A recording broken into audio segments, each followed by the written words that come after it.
Que a graça do Filho do Altíssimo seja com todos que me acompanham neste momento. Há um debate envolvendo pentecostais e tradicionais se a alma é ou não é a mesma coisa que o espírito. Mas apesar do debate, eles creem que na morte algo sai do corpo e vai ao céu ou ao inferno.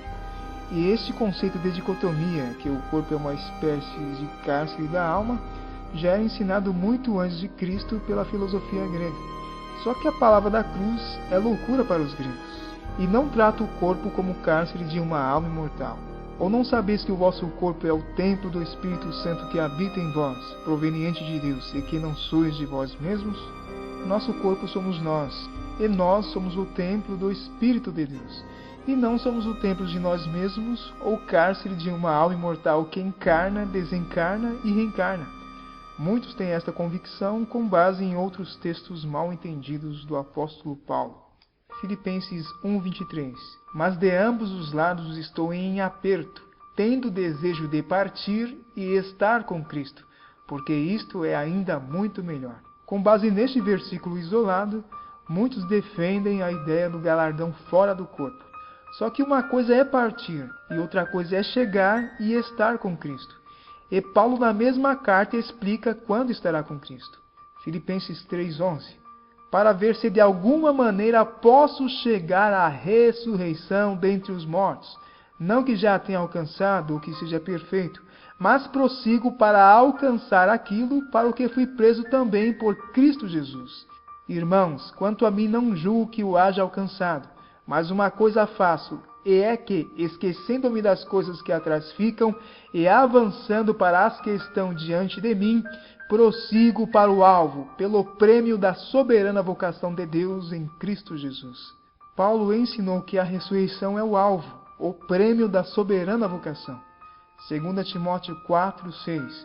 Porque eu já estou sendo oferecido por aspersão de sacrifício, e o tempo da minha partida está próximo.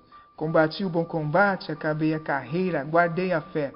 Desde agora, a coroa da justiça me está guardada, a qual o Senhor justo juiz me dará naquele dia. E não somente a mim, mas também a todos os que amarem a sua vinda. Aqui ele não só fala do tempo da sua partida, como do tempo da sua chegada, que será na segunda vinda de Jesus, mediante a santa ressurreição dos mortos. Outro texto de Paulo usado com ideias imortalistas, 2 Coríntios 5:1.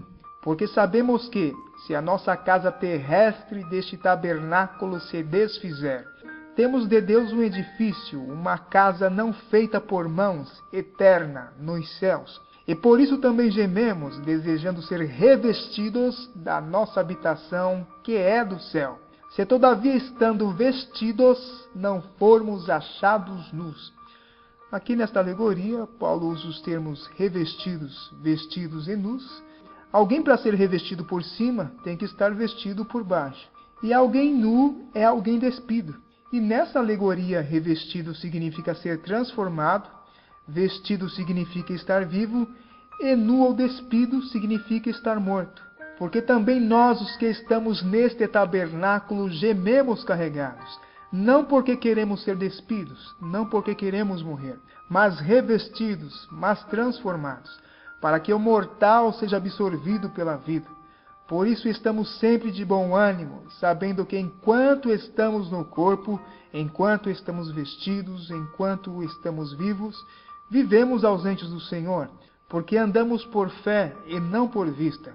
Mas temos confiança e desejamos antes deixar este corpo, desejamos ser revestidos, transformados, para habitar com o Senhor. Paulo não queria ser despido, ele não queria morrer. Ele achava que Cristo voltaria nos seus dias para que ele fosse revestido, transformado, para que o seu mortal fosse absorvido pela vida. E quando ele escreveu isto, ele estava na condição de vestido, vivo, e agora ele está na condição de despido, nu, ele está morto.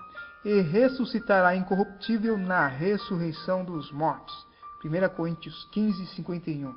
Eis aqui vos digo um mistério, na verdade nem todos dormiremos, nem todos seremos despidos, mas todos seremos transformados, mas todos seremos revestidos.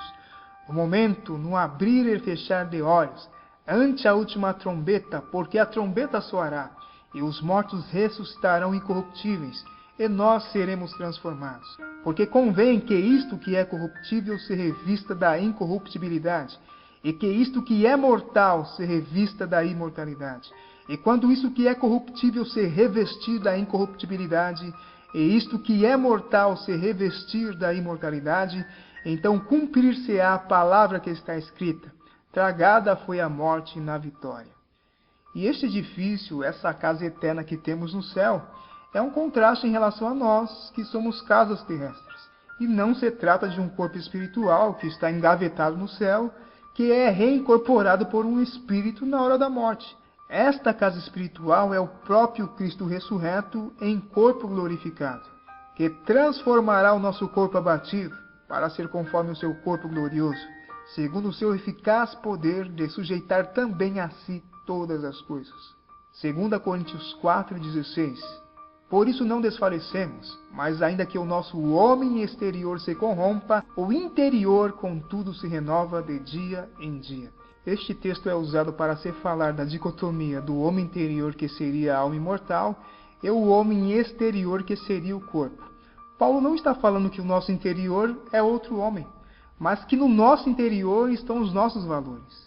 Em Gálatas 5, ele contrasta as obras da carne com os frutos do Espírito, e eu só vou ler sobre as obras da carne, versículo 19.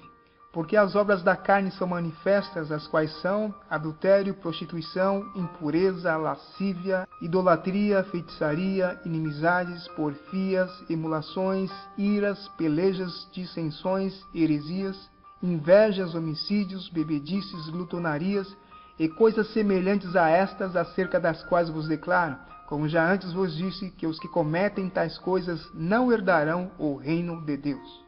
Carne e corpo às vezes significam a mesma coisa, mas às vezes não. O corpo é o templo do Espírito de Deus e carne é a inclinação ou a concupiscência para o pecado que temos.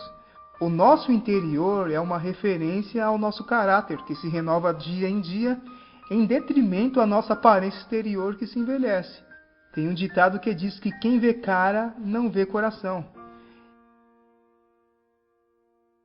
E Jesus ensinou que não devemos julgar ninguém pela aparência.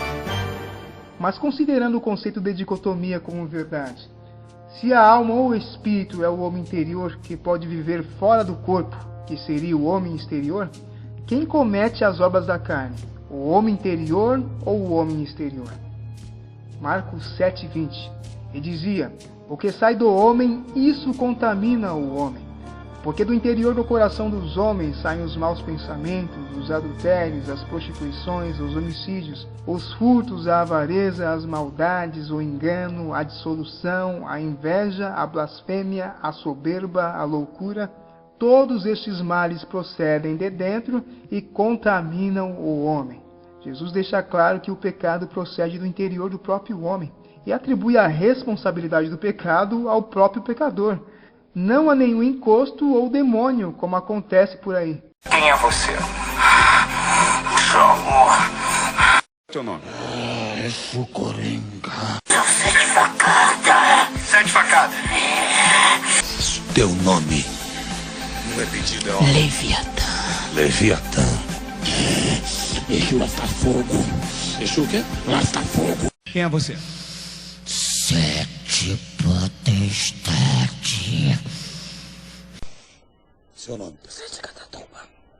Pombagira Dama da Noite. Pombagira Cigana. Meu seu nome, rápido! Isso da morte. Hein? Fala com o meu nome? Isso da morte. Quem é você? Exu das almas preciosas. A dela é muito preciosa. A alma dela é muito preciosa? Nossa, você não sabe como. Rapaz, como é que o povo acredita uma besteira dessa? Ah, você tá capeta! Você tá com o deco! Você tá capeta! Vem tirar o capeta em mim, nega!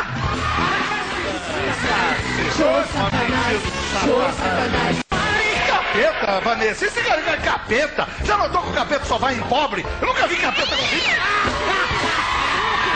Eu nunca vi o capeta com rico, só vejo aqueles coitadinhos lá e tira o capeta de lá! Breco louco! diabo, pô! Não vai ficar com esse coitadinho e o cara tirando capeta em dinheiro. Que toma capeta em dinheiro. Isso que o Ratinho disse é a mais pura verdade. Por que o Edir Macedo não expulsou os demônios dos políticos de Brasília no Templo de Salomão?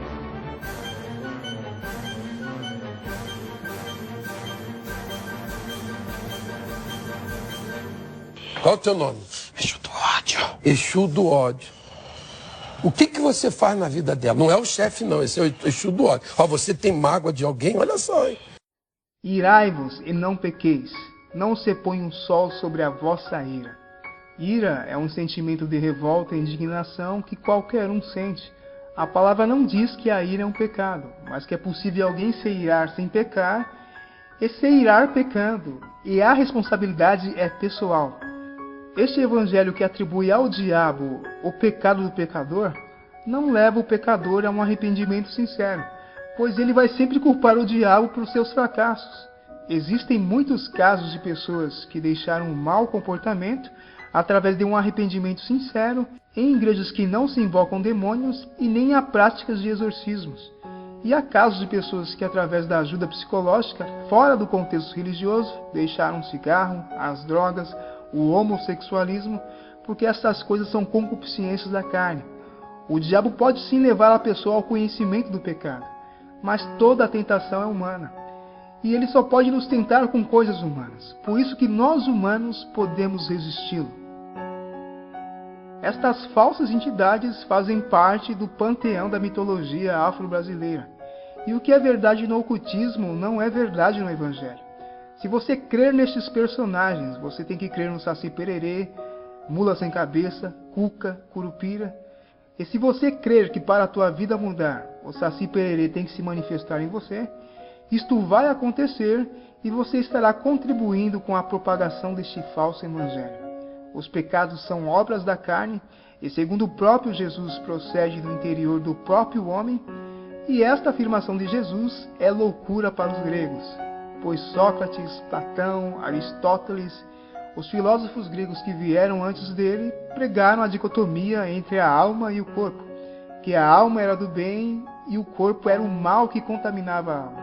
E Jesus, ao contrário deles, deu dignidade ao corpo e ensinou que o mal que contamina o homem procede de dentro para fora e não de fora para dentro.